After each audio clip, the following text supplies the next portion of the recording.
righty, welcome everybody. So I chose a book as part of the summer book review that kind of straddles the idea of summer book review and the season of creation. I spent quite a bit of time trying to figure out what book to choose, and ended up choosing not one of the ones that are kind of the standards, because I felt like everybody's heard of Braiding Sweetgrass and maybe even Ductalamy. So I chose one that was presented to us at the Master Naturalist Conference some year or so ago.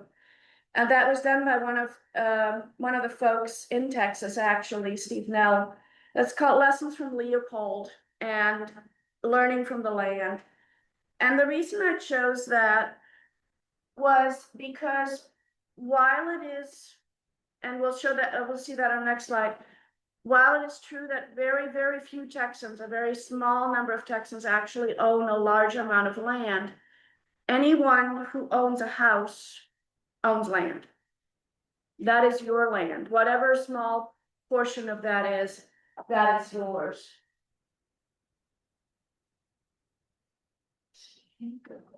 If you try when you made the point at the laptop, yeah, just below here. Point at the laptop. Just say you're something or I'll mark it also. I'm still working. All right, so a few things that this slide brings out is that Texas, unlike many of the more western states, the vast majority of the land is privately owned. So a very small vanishing amount of land is publicly owned. And of those public lands, a little bit of it is federal, some is state, some is local. A little bit is parks, forests, and refuges. And what I thought was interesting, Texas Parks and Wildlife only owns 0.6% of the land in Texas. So although I've been to Texas parks, state parks, and they've been wonderful, relatively little land is actually conserved. But I want you to look at the top part of that, the private lands, that Texans owning homes, about 63% of people actually do own a home. And many of those homes do have yards, so there is land associated with that. But I do want you to notice that less than 1% of Texans own land in the way they've defined it, and a very much smaller percentage even own more than 1,000 acres. So it is, this book was written for people who have land, but I thought it was also applicable for those of us who have very little land. Small land. Let's go forward one. So 63% of Texans own a home. They do own land. Like I said, not everyone has a large lot, but most people have some sort of a yard with it. Urban lots tend to be pretty small, while suburban lots tend to be a little bit larger. And of course, the size of the yard depends on house size. We all know that because even in the urban area, now that we're building bigger houses, of course, the yards get much smaller. Let's go forward. So this book is called Lessons from Leopold, Learning from the Land, and I wanted you to see on the right side, this is actually a picture of Deer Park Prairie at, I'm guessing sunset, maybe sunrise. This is one of the premier prairies. We'll talk about that in a moment. It's Alva Leopold. We'll talk about that in a moment. That's one of the premier prairies, and what we mean by that is it has never been grazed, never been plowed. So this parcel of land in Deer Park preserves a very rare ecosystem, and it is stunning, especially in the fall when the prairie becomes purple with liatris and other plants. Let's go forward one. So a little bit about Steve Nelle and Iliana Pena, Leopold. What's the message of this book and why should you read it? Should you choose? So let's go forward one. Steve Nelle retired from the Natural Resources Conservation Service. He was a range conservationist and wildlife biologist, and he's actually a fairly prolific author. He's written some books on rangeland management. Iliana Pena comes from a slightly different area, from the Texas Wildlife Association and also from Audubon. So together they've put this book together, although Steve was the one who wrote, I think, most of the essays that are in this book. Let's go forward one. So to answer Tony's question, who is Alva Leopold? And I say who is because that's what Steve Nelle says. He is still an important force in land conservation and especially wildlife management. Although he's been gone for quite a while, 1887 to 1948, as Steve Nelle points out, he was a naturalist, a hunter, a fisherman, a conservationist, an ecologist, a landowner, and very critical for his life, a father and husband. He spent a lot of time with his children on the land. A lot of time with the students on the land. So an educator, a student, a philosopher, a writer, and a leader. He is credited with being the very first professor of wildlife management ever in the United States. Irmi, can you tell us where he was active? Was it US, Texas, or elsewhere? He was definitely in the US. He was most active in Wisconsin. He did visit Texas twice, and we'll talk about that because the visits were quite important for his development of his thought process. So let's go forward one. So Leopold actually traveled to Texas only twice. In 1909, after he graduated from his forestry degree, he came down to East Texas as a spiral field assignment, he and some of his colleagues, recent graduates. And that was what sparked an interest in professional field forestry in him. So he spent a lot of time on forestry. 1947, shortly before he died, he actually came down to King Ranch in South Texas to study the wildlife habitat management that was being done there. And that wildlife was managed for hunting for white-tailed deer. And he was impressed with how well they had done that in that place. But his land was in Wisconsin. He didn't have a very large spread to begin with. He ended up buying more, but that was where he learned a lot. And the land that he bought originally was very degraded, and under his management, it flourished into a much more biodiverse place. Let's go forward. So, what can we learn from Leopold? What are some of the lessons that we might take from him? If you own land, and by that I mean any plot of land, small or large, better understand and care for it, regardless of its size. Know what it is. If you hunt or fish, and he was an avid hunter and fisher and took his children out, he took his students out. He said, do so ethically and with skill. If you bird, many of us do go birding. Go beyond the identification, the life list. I saw this bird, check off. Study ecology, habitat, and behavior. If you're a student of the natural world, observe, question, contemplate, and understand. So there's a lot going on in those words. Observing, one of the first things, I call it pay attention. Questions. As a student, you should always question what you know and what you don't know.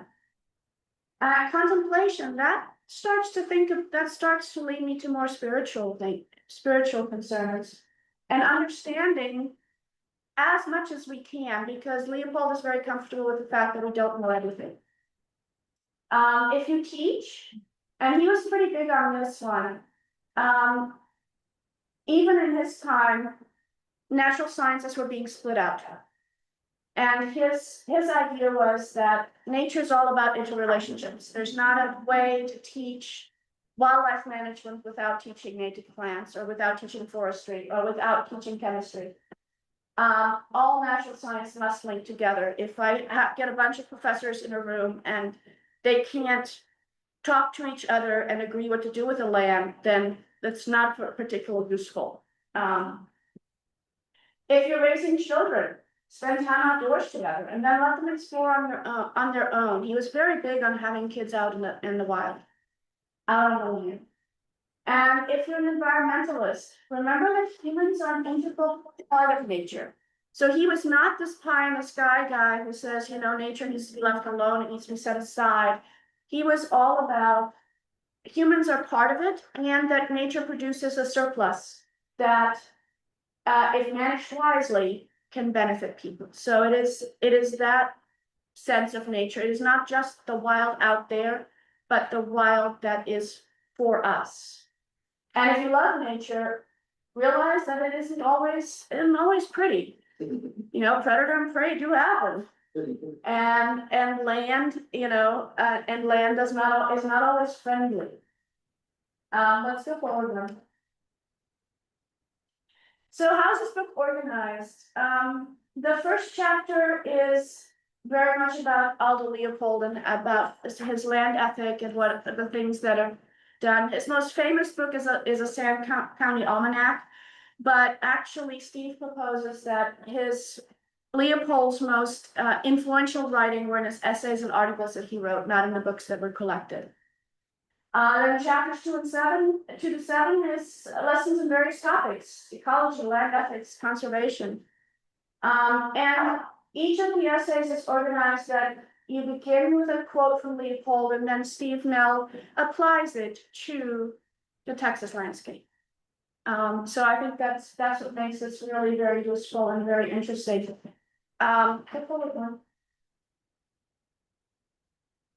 So why should you read this book? I'll hold it up. It's a fairly slim book. We're not talking long. So how long does it take you to read? Not very long. I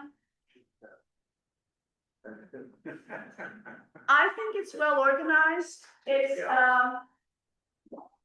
a very well organized and accessible introduction to Leopold's continuing influence.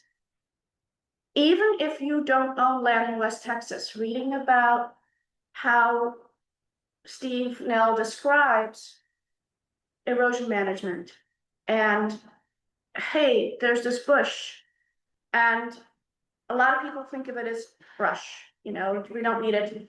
And he says, but when you look closely, you notice that at certain parts of the year, deer are only eating that bush.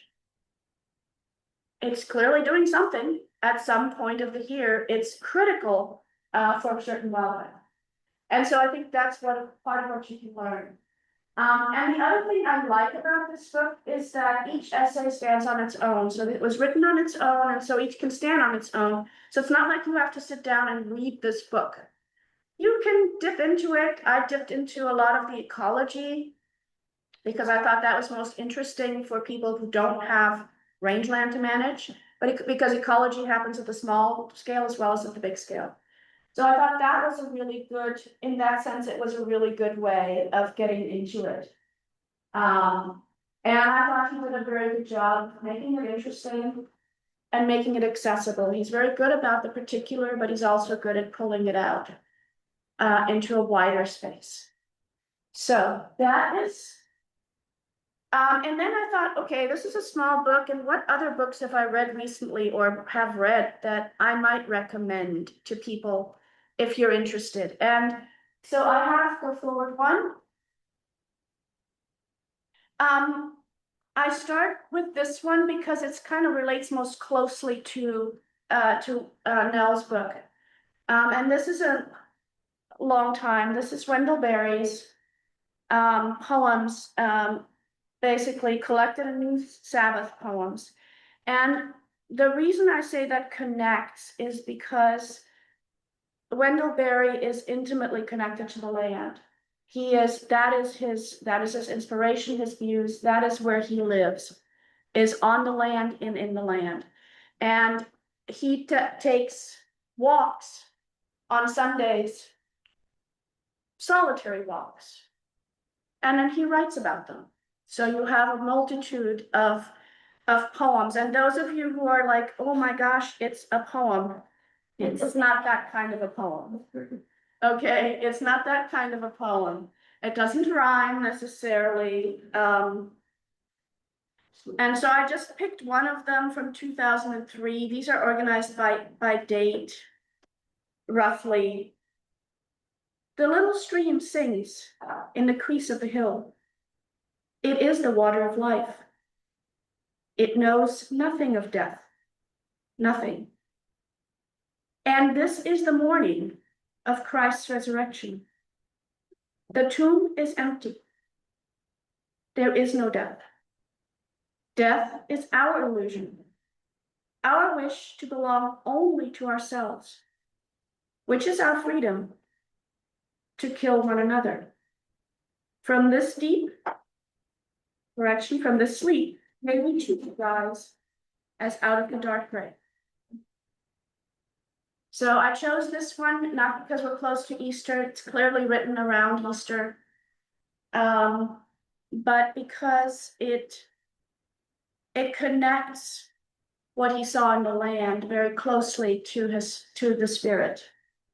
And I would say some of the poems are political. Sometimes you'll see that they're very timely concerns about war. He's been around for a long time. He's in his 90s. Others, most of the poems are timeless. Most of them you could say, well, we're still concerned about these sorts of things. And I would say it's poetic language, not meter or rhyme. So it's not your traditional poetry. I love picking it up. I love leafing through it sometimes and just reading some of how he connects with the land. Let's go forward another step. This is a new one. I picked this one up. It was published in 2026, I believe. Just picked this up on our vacation.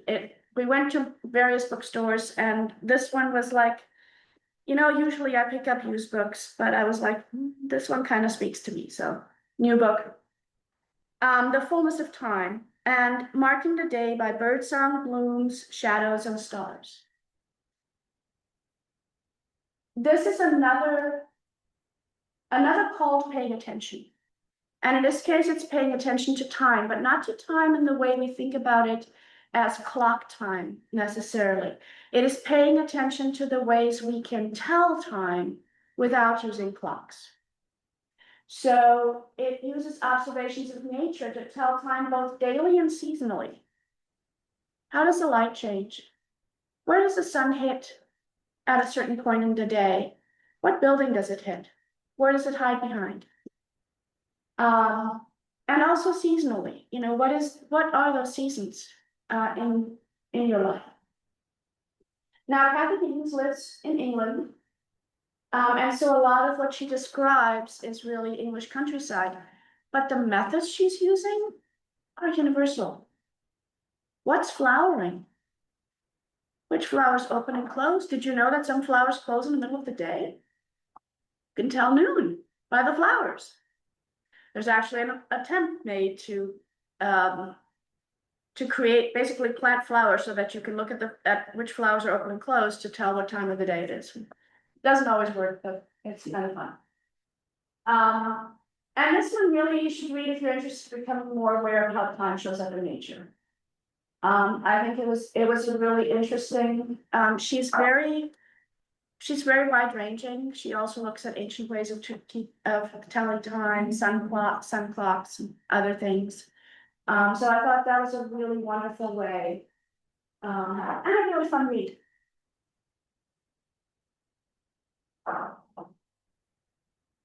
The last one is one from Robin Wall Kimmerer. It's one of her newer ones. It's also a very short one called The Service Fairy. And really talks about the gift economy, abundance that is shared, not hoarded, community care, reciprocity, and gratitude. If you've read some of her other work, this is kind of a distillation of what she's done. So it's very accessible, but I will confess to finding it just a tad repetitive. you know, it's a short volume. But it definitely hones in on this idea, and you know, the quote on the back, all flourishing is mutual. So it's definitely that. And so I guess one of the things that I've been more being is this whole idea of paying attention. To me, attention is the first thing you need in order to do anything. If you're not paying attention, there's not a whole lot you can do. And so all of the books that I've picked are kind of looking at how to pay attention and what you're paying attention to. Steve Nelle talks very much about paying attention to the land, being very much in tune with what the land is telling you, what the animals are telling you, and how to manage the land properly. The fullness of time, paying attention to things that happen all around you, even in the city, that if you pay attention, it becomes so much richer. You know, Wendell Berry, if you read him, you notice what he's paying attention to. And the fact that a solitary walk, I mean, you might not think of it, but a solitary walk through the park is a good thing. You know, even if it's a park and not this very wild land. And of course, Robin Wall Kimmerer always encourages us to pay attention to nature, to what's happening, and to the idea that our current economic system is very much competitive and based on scarcity. And she strongly points out over and over again that nature does not do scarcity, it does abundance. When treated well, it does abundance, and there's plenty of leftover, you know. Remember the loaves and fishes? They had baskets left over. And she says, yeah, and there's, you know, there's so many berries, there's so many birds, and we still have enough. So that's kind of where I went with that. Any questions, comments? Things you want to know about? Now's your chance.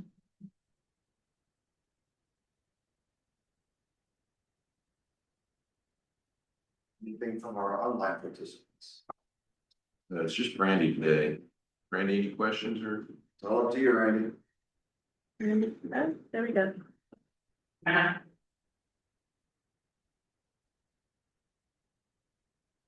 Can you get these books at the library? You come from the library, or do you have to go to other sources? Besides Amazon. So the service berry definitely is in the library. Definitely in the library. Wendell Berry you can find usually in the library. Steve Nell's book is more special, so I would say no, probably not. It's also a university press publication, so probably unlikely. And this one is way too new to be in a library. This one was literally bookstore kind of thing. So it depends. Can you get other books in the library? Absolutely. You can always find Braiding Sweetgrass. You can usually find Doug Tallamy's books, which is another good one to read, talking about how stewarding urban land wisely will actually produce enormous benefits, because if we put all the lands together, all the urban yards together, you have a land mass greater than all the national parks put together. And so if we stewarded that land differently, what a difference that would make. And to that end, well, the point, I'm not gonna end up with thousands of acres anywhere, Right. but I do have 6,000 square feet minus whatever my house covers up. Correct. And Maureen deals with it greatly, but what's the advice or the wisdom from this, or from Leopold and Steve Nelle about dealing with a small plot of land and how to approach it, think about it, look at it, what to observe and such? So probably the biggest, so there are some big things, and they might be obvious, but I'll state them anyways. Lawn grass does nothing. Lawn grass, I repeat, does nothing. Its only purpose is to be mowed. That is its purpose. for the majority of people. Now, if you have kids and they're playing out in the yard, by all means, you need lawn grass. It withstands that kind of use. But if you are not, the dog sometimes likes it too, but if you are not having kids in the yard often, regular basis kind of stuff, lawn grass does nothing. Almost nothing. There are a few butterflies that do use grass as their host plants. But native grasses will be better. The other thing that also, again, might be obvious, but let's talk about it, is pesticides kill everything. If it's a pesticide and herbicide, I don't care what kind of side, it kills everything. I was walking the dogs one day and a neighbor came running after me going, you should know that your dog just walked through my yard. We just applied fungicide. I'm going, why? You mean the little mushrooms that pop up periodically? Is that such a problem? You applied fungicide to the whole yard. So going with the minimum amount of pesticide possible is what makes a difference. I've started telling our pest control people not to spray outdoors. And the reason is because I see fewer and fewer spiders. Might must be a correlation, might not be a causation. But I'm concerned because I see fewer spiders around our house. Why spiders? Because they eat insects. Because they're part of the ecosystem. Birds eat spiders, may use the silk for nests and eat them. Possums, yeah, so we, kind of all of that. Beyond those two things, beyond those two obvious things, planting native is amazing. If you're on Facebook, Lauren Simpson's St. Julian's Crossing is an urban yard in Houston, maintained by a law professor, which is absolutely stunning. She has more insect diversity than you might find on the prairie. Say that again. It's called St. Julian's Crossing. That is what she calls her yard. That is the name of her land. And she's only doing the front yard. And she's not 100% native. She's probably about 80%. Native species. So you don't have to go 100%. It seems to make a difference. Above 70% or so, you get those benefits. So you may still have some exotics in there, but she has almost all natives, and it's a stunning piece of land, and it is a stunning. When you see her pictures, you will be amazed. She's also the woman who said you should never go out in the garden without your phone, because you're going to see something you want to take a picture of. That's how I get my pictures of the critters, because when I'm out gardening or just checking on things. Oh, there are bees sleeping in the flower. How did that happen? Yeah, they sleep there actually, especially the male bees tend to sleep in the flowers overnight. That's how it works. So that's another thing. So I would say planting natives. Native plants have become so much more available just in the last, I would say, year, because there's been this push, and so even garden centers are starting to stock more natives. Buchanan's is getting natives from Morningstar prairie plants. They're getting deliveries regularly. There are farmers markets where you can pick up native plants. There are native plant sales, but you are getting them also in the garden stores. They're coming, you're getting much, much more. Now, it's not going to be the great variety of things, but it's going to be a whole lot of stuff that's going to grow well. That's going to do well in your yard. The big thing that I would say the biggest challenge we have with an urban yard is that you have the mix of sun and shade. The majority of our prairie plants require full sun. Yeah. So, but there is a whole lot of stuff that you can plant that is native in the shade that does extraordinarily well. And some things that do okay in the shade that may not flower. But still give you the greenery and all of that. I would So- say I still like a perfect tree covering canopy. Well, yeah, and we don't want to get rid of the trees. I mean, the oak trees do a tremendous job. Ductalme, if you plant any tree, if you have a choice of any tree to plant an oak. Not our live oaks, but the deciduous oaks serve hundreds of species, literally. Our crepe myrtle, we think one. One might be eating it. It's pretty. Our oaks, literally hundreds of species, moth, butterflies, all kinds of other things. So that's kind of, so that's a challenge. Can you do it? Yes. Does a native garden have to look unkempt? No. But it does require, it's a little different aesthetic, and it does require maintenance. It's not maintenance free. Like to think it, but it isn't. So that's the other thing, is it actually does require active maintenance to keep it growing and to keep it looking decent. But if you want a well manicured native garden, Museum of Natural Science behind the butterfly garden has a native garden, demonstration garden. And that is designed to be not the butterfly garden, it's designed to be a native garden that you could put anywhere and have look good. So it's a very, Excuse me. Classify the plantings in the columbarium. Are they native? so the plantings in the columbarium are a combination. And I'm among friends, let me just say it. Various people plant various things there without necessarily checking with anyone. Okay, so we have zinnias there.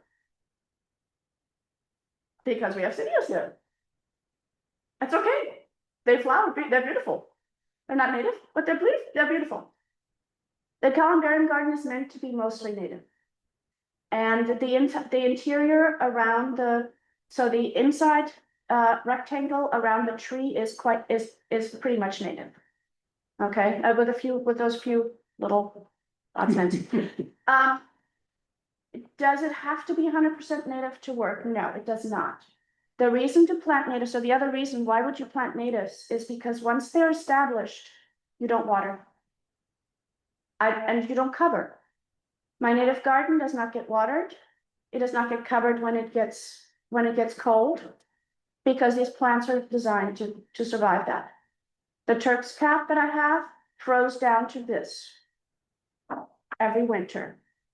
I just cut it off. It's about 6 inches or so. It is taller than me now and all over the place. So you could trim it back. They don't die and I didn't cover it. Just let it go. So that's the other advantage, is some of that maintenance you don't have to do. Initially, you do have to water, but you do not have to water the stuff that's been growing for a while. I'll leave it alone. If we go like a week without water, the water's like, just things are starting to look like pretty time. Not for us. Really? Not in my yard. Nope. Nothing dies. It's never been watered. Ours all native. Not this year. So lucky, I will say. It has not been watered this year. It has been watered in years past when we had 3 weeks of 100 degrees. And in August, and I was concerned about making sure I had goldenrod in the fall so that I could feed the butterflies at the end of the season. Then I water once a week. I don't water every day. That makes no sense because I want the roots to go deep. So I water hard once in a while as opposed to lightly every day. And the rain kind of does that too. The rain does that too. So, lawn grass, if you look at lawn grass when you mow it, the root system is about as deep as the lawn is tall. Okay. So about an inch, maybe 2. All right. The shallowest roots I have are about yay, and that's muley. I know that. Much of it, That's with your natives and your prairie grasses. Yeah, so the Gulf muley has a relatively short grass, the knotweed bristlegrass also has fairly short roots, about yay-ish. There are grasses that have roots that are 10 to 15 feet deep. And the grass is about 6 or 10 feet tall. You don't always want something that tall in your yard. There are ways to deal with their shorter plants, but a reality is even the sage has longer roots than your grasses, than your long grass. So that's why you don't water. Also, you don't have to mend the soil, and please, don't fertilize. You'll kill it. Fertilizer will kill the native plants. You don't have to fertilize. It's much easier. It's much easier. Now, the upside of that, of course, is native plants are very sensitive to herbicides. You cannot herbicide them. You cannot herbicide the grass around it. You have to pull it. Mechanical is a good thing, is a good way to go. Otherwise you'll end up damaging your natives. But yeah, there's a lot more people are planting natives than ever did before. There's a lot more interest. Garden clubs are talking natives as well, in addition to roses and hibiscus and all this other stuff. So there's a lot more interest in it. It's a lot more available. Plants are more available. A lot more information available than you've ever had. And there are even some, not many, but there are some companies that will install native gardens. Kind of have to look, but there are places that will. Yeah. So Leopold came a period of time in American history, the transition from thinking of national parks to land management. So as a philosopher, what do you think about that all we do now is manage land? We don't respect nature just the way it is, or we can't. So I'm not sure that Leopold was so much. I'd have to look more closely at his writings. I'm not sure that Leopold was so much about the respecting nature, leaving it alone kind of people. There are other folks that kind of think that way. Leopold was managing a farm. He was managing land to be productive. But for him, that meant to hunt and to fish. He was not looking at growing wheat. So he had a conservation, well. He was, conservation view, which was, if you don't take care of the land, you can have deer and fish for generations. and that was his experience, because he bought degraded land and brought it back. So there is definitely that. So I would say he's not if you want to look at national parks, he's not the guy for you. He's the working lands kind of person, as Steve Nelle is working lands. Throw money at national parks and think that would solve ecological problems or. No, you're right, it doesn't. It has to, so the idea that some land is sacred and other land is not the right way to think about it. All land is sacred. Every inch of it. Some of it is used to hold up buildings, and that's its purpose, and that's okay. Some of it is set aside in national parks, and that's critical. Because one thing we can't do with our urban environment is we can't create a large enough place for a bear to live. So in my little patch of land, Nor do we want to. nor do we want to, but in my patch of land, what is that most critical for? It's critical for the bees, the butterflies, the spiders. It's important, but not enough for birds. It's not big enough for a rabbit to live in, but maybe visit. The lizards are plentiful, so they're definitely hunting there. Raccoons and possums also have our yard. Raccoons and possums, so there is some of that, but there's gonna be animals, I cannot have deer on my land, there's just not gonna work. So you do have some ideas, some scale problems. But Leopold was very much about working land. Very much about the hunting and fishing. He's shown with his students hunting grouse. That was one of the things he did. Wildlife management, that it's a management philosophy. It's not a leave it alone and hope for the best philosophy. He is very much about managing it. So And managing it for people, not just for the wildlife, but managing it for people. So that whole idea of getting something from the land was very important. And in his case, it was animals because he hunted. but philosophically speaking, is the human in that case taking the place of the bear and the other apex predators that can't be there, or the predators that aren't there? Is that kind of the idea how it works? Not necessarily. So Leopold started out, he actually changed his mind during his lifetime. He started out being basically, we should exterminate all the predators, and then we have more animals. He changed his mind because he discovered, that predator-prey relationships were critical for maintaining prey, actually, and in addition to them. So I would say no, it's not that. It can be, but not ideally. Ideally, it is that there's so much abundance that you have, the land is so healthy that it supports animals enough for predators to eat and for people to eat. Because again, Leopold was not a vegetarian. He was definitely, land is producing. The deer are meant to be eaten. They're meant to be hunted. So are the fat, so is the grass. It's meant to be eaten, but you can't have enough deer and a healthy deer herd if you don't have healthy land. And the hawks and owls are definitely someone's eating the baby possums, because I find a possum, small possum, it's at least once or twice a year. Absolutely. Yeah. Absolutely. No, and in our, so Not just, yeah. working at Buffalo Bayou Partnership, we have, Buffalo Bayou Park supports, we think, 3 to 4 red-shouldered hawk nests along its 2.5 miles or so. We regularly see them hunting. We actually had one, must have been a juvenile. What do you do?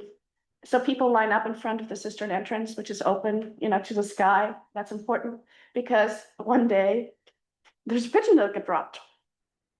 The hawk dropped the pigeon.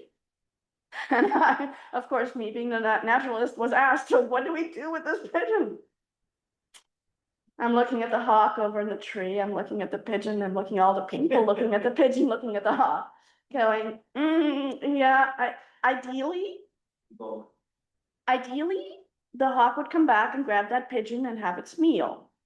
The reality is, with all these people watching this poor pigeon, the pigeon ended up at the wildlife center. Well, the pigeon was still breathing. Oh no, it was still very much alive. The hawk went hungry that day. That hawk needed to go hungry. But normally, I would have rather preferred that if there were no people around, I'm sure they would have picked it back up. People have left. Right, but we had people and we had more people coming, so that was not an option. So we do what we do. We glove up. We do this pretty regularly. We put bird in box, we tape up box, we drive up to the wildlife center, which is about 10 minutes from us. We drop off the bird along with the donation, go here. Sometimes their window strikes, but in this case, I was like caught by a hawk. Yeah, we had,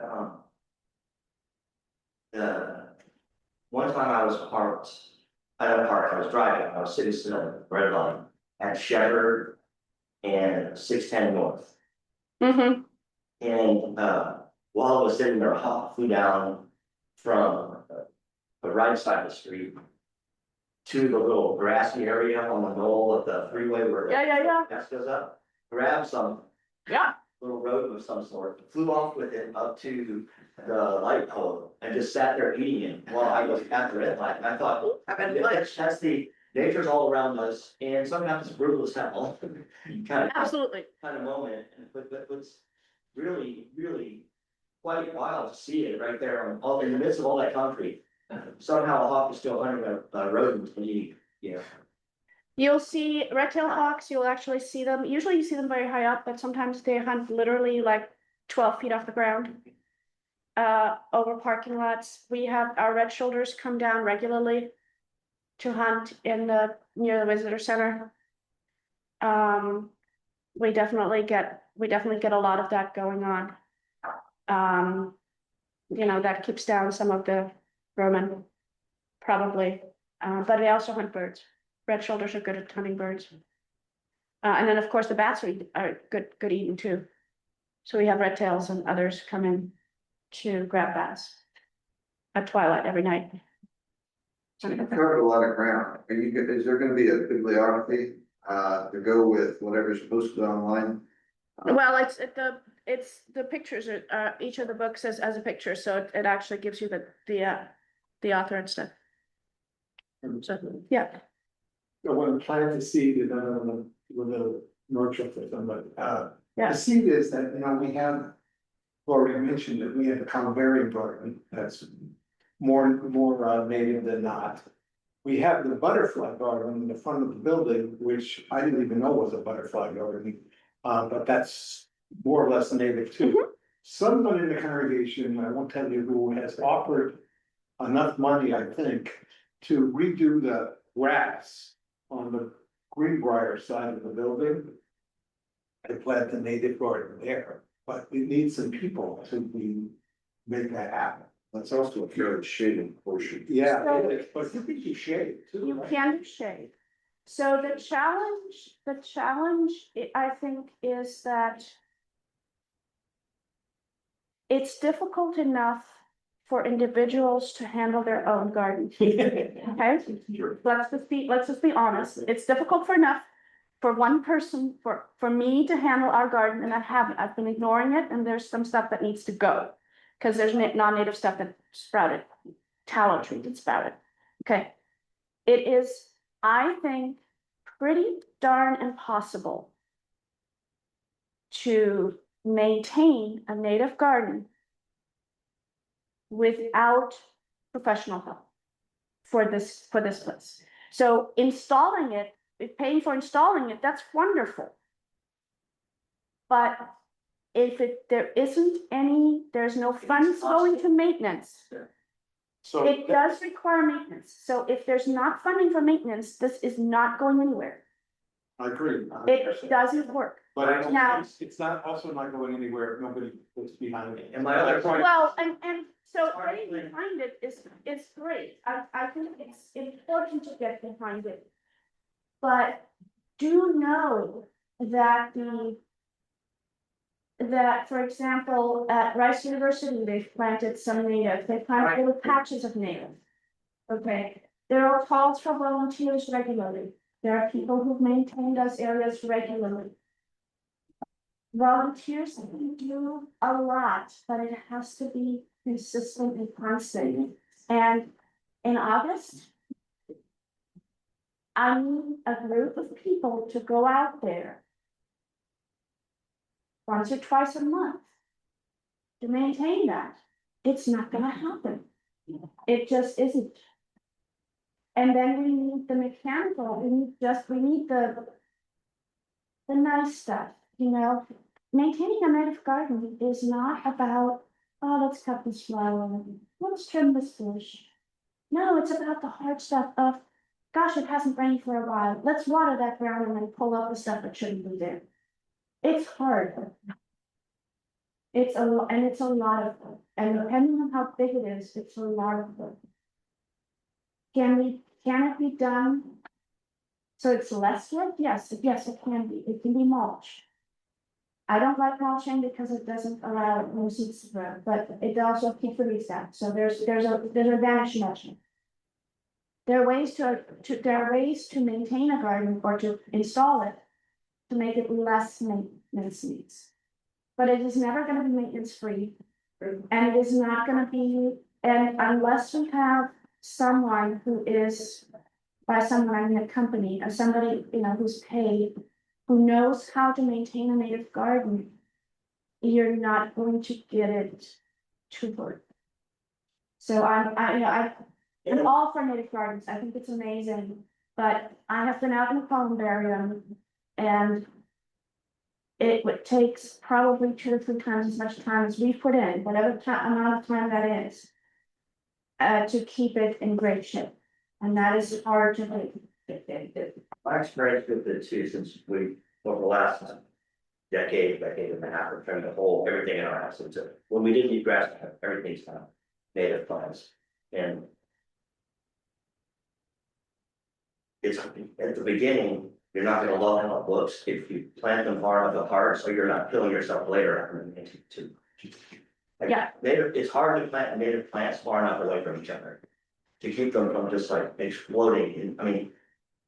You feel like, well, hold them too far apart, but it's not, right?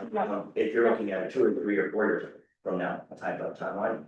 So it's hard to plant something that looks good today and good a few years from now, and it's easy to maintain 3 or 4 years from now. Yes, it is. And you also have to build a tolerance for it looking a little unkept. Yeah, scraggly, or sometimes with dead.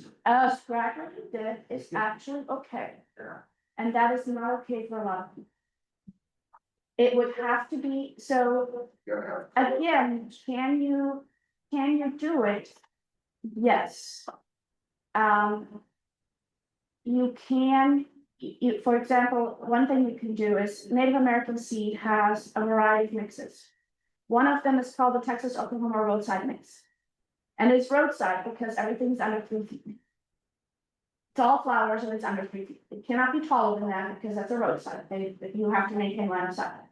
If you seed that, you won't have the problem, challenge, the joy I have of 8 feet tall goldenrod. You just love.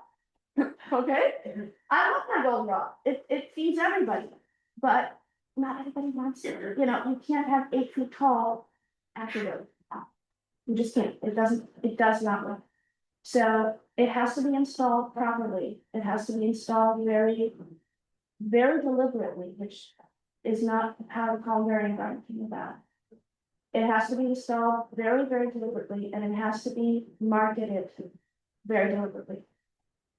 The person who's coming to talk to us at the end of August, Jaime Gonzalez, among many, many things he has done, is he has done native plantings for, like at St. Thomas and other places, long ago. He's now much bigger and much bigger things. But there are 2 things that he talked about that are critical, which we haven't done.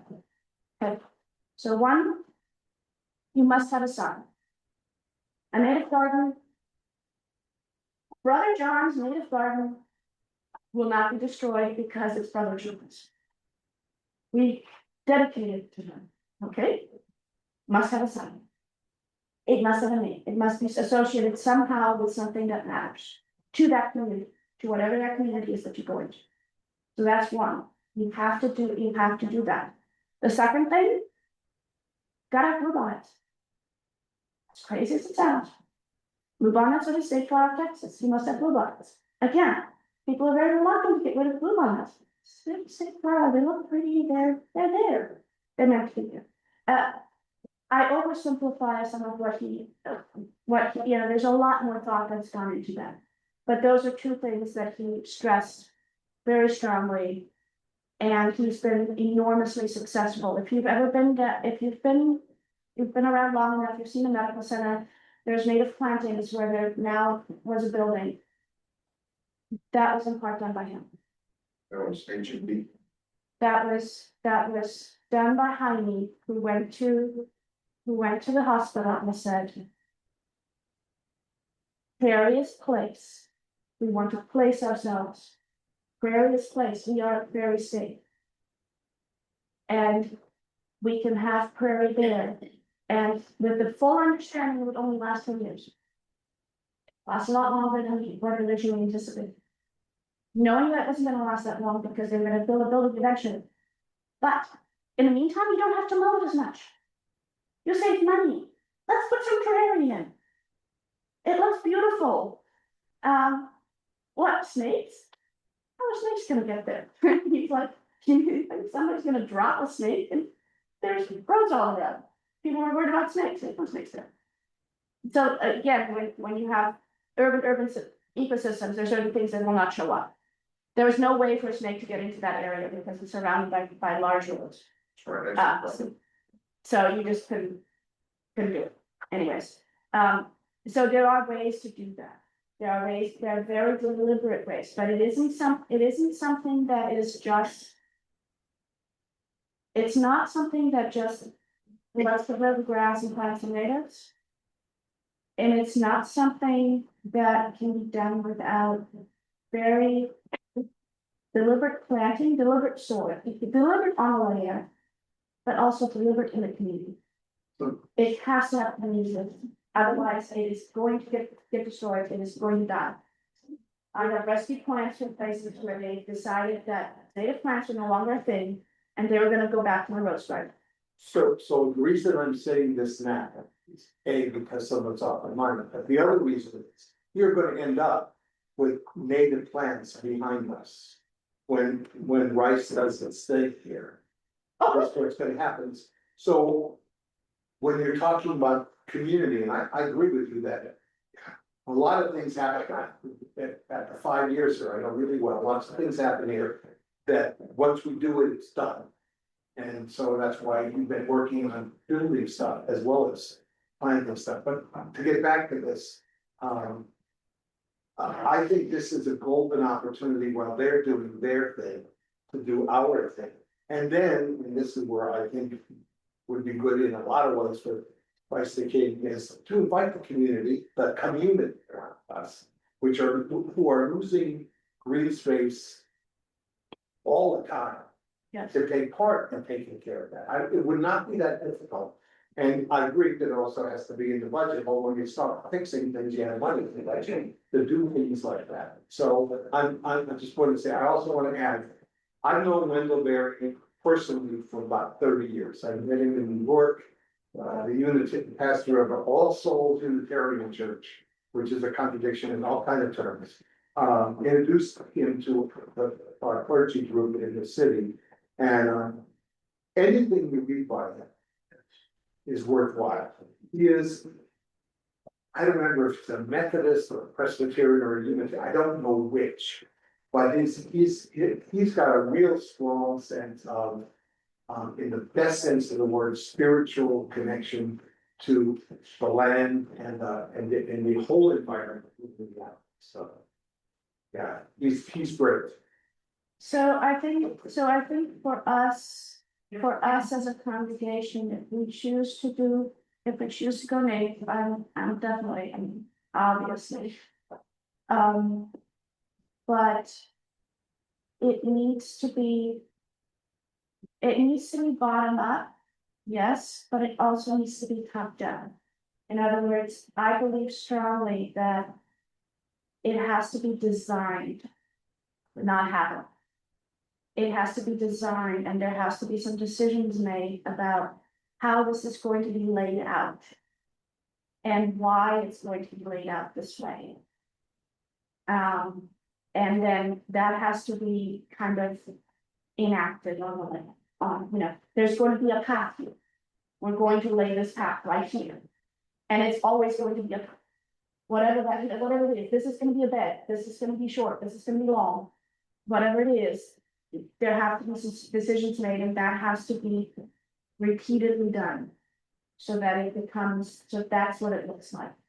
Haphazard, I can do that in my front yard, and that's how it started, absolutely haphazard. Dug a hole in the grass and planted a native plant. That works for a front yard, it does not work for a house. It has to be. One other question I've got is, we talk about prairie, but there's West Texas and then there's coastal. What difference is there as far as plant selection and stuff like that for coastal versus, El Paso? So it is different because the plants are much more able to withstand the wet. So again, our prairies are designed to flood. And the plants survive that. Many times there are stories of people riding the prairies and where the water was put. All over. So West Texas, not too much. So the plant selections are different, but there's a lot of information. Audubon is all about birds, right? No, it's about the plant search, because plants come first. So Audubon knows a lot. Knows a whole lot about the native plant nursery, has deep expertise in what to grow, where to grow it, how it behaves, and what to recommend for you because you have hardship. A lot of it. There's expertise in the nursery trade. So we have some folks, we have, Mark Morgenstern, Morningstar, that's why his business is called Morningstar Great Gardens. Tremendous amount of experience. Green Star Wetlands, Green Star Nursery, tremendous amount of experience. So there's a lot of information. It isn't for lack of information that we, we have all the resources we need to design a good place. To design well and resiliently and for the long term. It has to be designed. I don't believe in happenstance, and it has to be maintained. And those are the two things that I think are critical. And I would say, if anything, maintenance is gonna get us. If I had to bet on what's not gonna work, 3 years down the road, it's not gonna be designed, that's gonna be the problem. It's gonna be the not having the resources. That's what I'm saying. Because an unmaintained native garden is very vulnerable to being replaced by plants. That's what usually happens when it doesn't look right, people don't like it. It becomes something else, the rose bird. All right. Mind it up. You're very welcome.